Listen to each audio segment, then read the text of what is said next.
To remove the door catch access plate, first remove the plastic bung. Next, loosen one screw, making sure not to fully remove it. Then, completely remove the other, and make sure to put it in a safe location as not to lose it.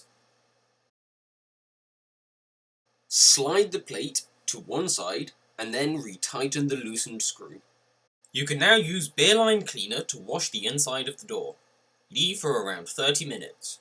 Do 10 cycles and then drain the machine. Fill the machine and do a couple more cycles. To replace the plate, loosen the screw and slide the plate back into position. Be careful, as it can be sharp. Once you have got it close to being in position, tighten the screw, as this will help hold it in place.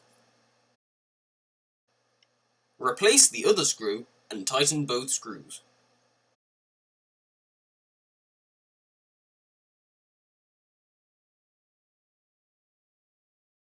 Finally, replace the bung.